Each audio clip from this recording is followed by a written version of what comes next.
Hello everyone, welcome to Assam Wi-Fi Study. আজি আমি ভিডিঅ'টিত আলোচনা কৰিম আসাম টেটৰ ইউপি আসামিজ সাবজেক্টৰ আধুনিক অসমীয়া সাহিত্যৰ প্ৰখ্যাত লেখক বীৰেন্দ্ৰ কুমাৰ ভট্টাচাৰ্যৰ বিষয়ে আজি এই ভিডিঅ'টিত আলোচনা কৰিম। যদি আপোনালোকে চেনেলটো এতিয়ালৈকে সাবস্ক্ৰাইব কৰা নাই সাবস্ক্ৰাইব কৰি ল'ব। অসমীয়া বিষয়টোৰ বিশেষকৈ সাহিত্যিকসকলৰ আৰু ব্যাকৰণৰ বিষয়ে বেছিকৈ প্ৰশ্ন অহা দেখা যায়, গতিকে আপোনালোকে ভালদৰে চাব। বীৰেন্দ্ৰ কুমাৰ ভট্টাচাৰ্য আছিলে এগৰাকী গল্পকাৰ, উপন্যাসিক, কবি আৰু সাংবাদিক। তেখেতৰ জন্ম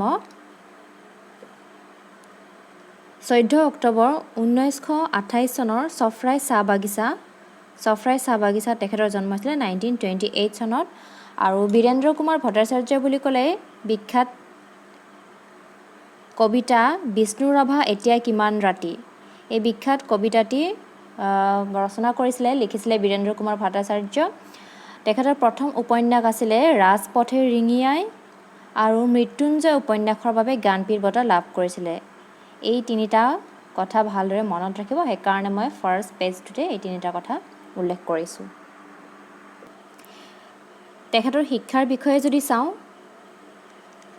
যোৰহাট হাইস্কুলৰ পৰা 1941 চনত মেট্ৰিকুলেশ্যন পাছ কৰিছিল। কটন মহাবিদ্যালয়ৰ পৰা বিজ্ঞান শাখাত ক্ৰমে 1943 চনত উচ্চতৰ মাধ্যমিক আৰু 1945 চনত স্নাতক ডিগ্ৰী লাভ কৰিছিল।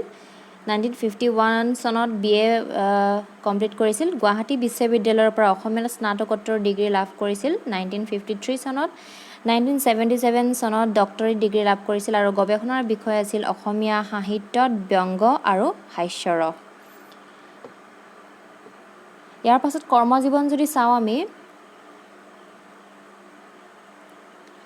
সহকাৰী সম্পাদক আছিলে বাহী আৰু ইংৰাজী এডভান্স কাকতৰ সহকাৰী সম্পাদক আছিলে 1945 to 1946 চনত, বাহী আৰু ইংৰাজী এডভান্স কাকত। তাৰ পাছত 2 নম্বৰত আছে দৈনিক অসমীয়াৰ বাৰ্তা সম্পাদক আছিলে 1947 to 1949। 3 নম্বৰত যদি চাওঁ সাপ্তাহিক জনতা কাকতৰ সম্পাদক আছিলে 1949 to 1950। ৰামধেনুৰ সম্পাদক আছিলে 1952 চনত, ৰামধেনু সম্পাদক। তাৰ পাছত সাদিনীয়া নৱযুগৰ সম্পাদক আছিলে 1963 to 1967। তাৰ পাছত অসম সাহিত্য সভাৰ সভাপতি আছিলে 1983 চনত বঙাইগাঁও অধিৱেশনত।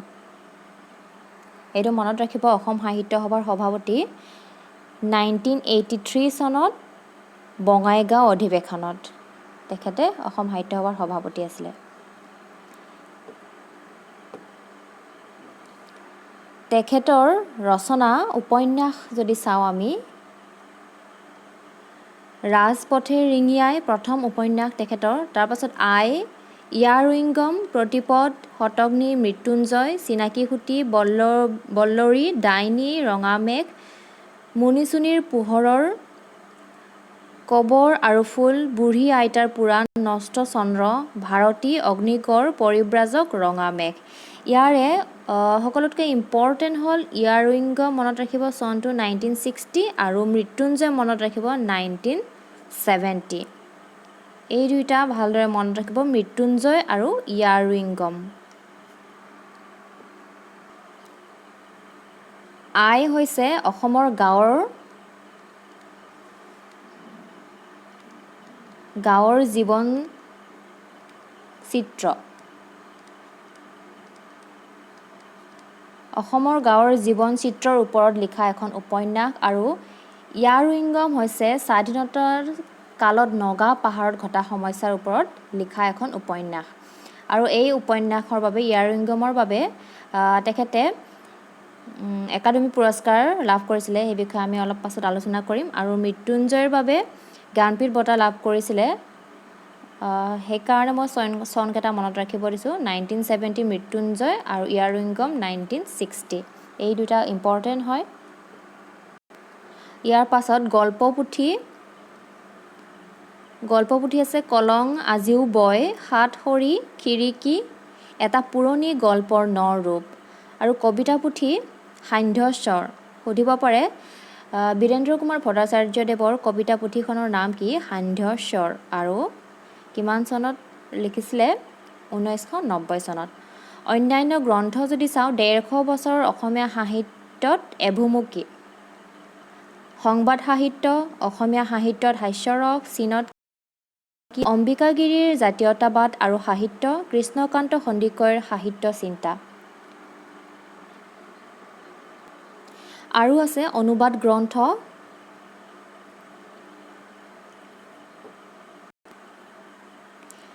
দেৱ দুন্দভি বাজে কাৰ বাবে ভাৰতৰ ইতিহাস আৰু পৰিণীতা এইখন হ'ল অনুবাদ গ্ৰন্থ তাৰ পাছত ভ্ৰমণ কাহিনী এখন আছে হিমাই আমনি কৰে এখন ভ্ৰমণ কাহিনী তেখেতে লিখিছিলে জীৱনী গ্ৰন্থ লিখিছিলে শ্ৰী অৰবিন্দ কৰ্মবীৰ চন্দ্ৰনাথ শৰ্মা বংগদেশৰ নৱজাগৰণ আৰু ঈশ্বৰচন্দ্ৰ বিদ্যাসাগৰ সম্পাদিত আলোচনী এইকেইখন হৈছে জীৱনী গ্ৰন্থ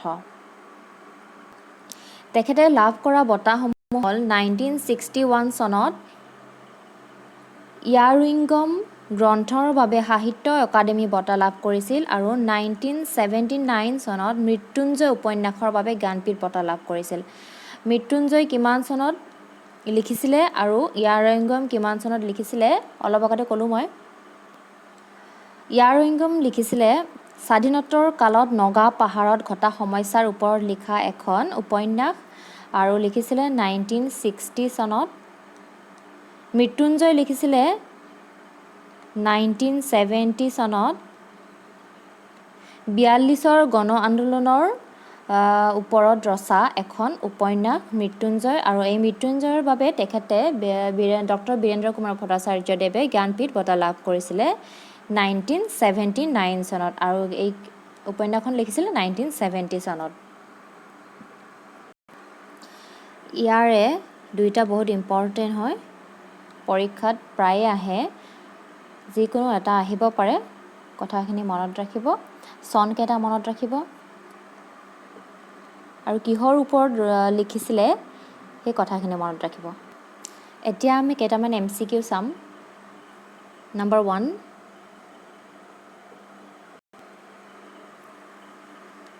বীৰেন্দ্ৰ কুমাৰ ভট্টাচাৰ্যৰ কোনখন উপন্যাস নগা বিদ্ৰোহৰ আলমত গঢ় লৈছে অলপ আগতে ক'লোঁ নগা পাহাৰত ঘটা সমস্যা স্বাধীনোত্তৰ কালত নগা পাহাৰত ঘটা সমস্যাৰ ওপৰত লিখা উপন্যাসখন হ'ল ইয়াৰুইংগম আৰু 2 নম্বৰ হ'ল বীৰেন্দ্ৰ কুমাৰ ভট্টাচাৰ্যই ৰচনা কৰা তলৰ কোন দুখন উপন্যাসৰ পটভূমি ডিগবৈ চহৰ মই অপশ্যনখিনি দিয়া নাই ডাইৰেক্ট উত্তৰটো দিছোঁ ডিগবৈ চহৰৰ পটভূমিৰ ওপৰত লিখা উপন্যাস হ'ল প্ৰতিপদ আৰু বল্লৰী আৰু এখন আছে শতগ্নি বুলি শতগ্নিখন তেখেতে লিখিছিলে চীনা আক্ৰমণৰ পটভূমিৰ ওপৰত লিখিছিলে প্ৰতিপদ আৰু বল্লৰী হৈছে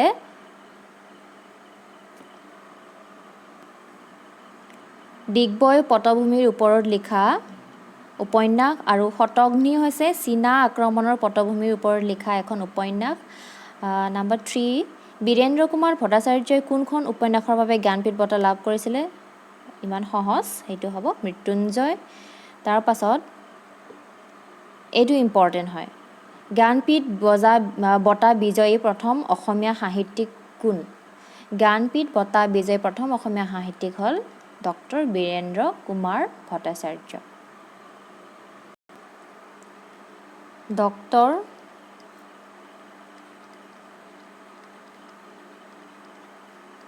গোবিন্দ প্ৰসাদ শৰ্মাই তেখেতক অৰ্থাৎ বীৰেন্দ্ৰ কুমাৰ ভট্টাচাৰ্যক ৰাজনৈতিক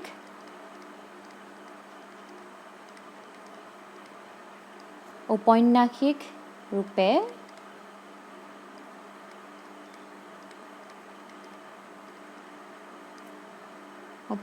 ৰূপে অভিহিত কৰিছিল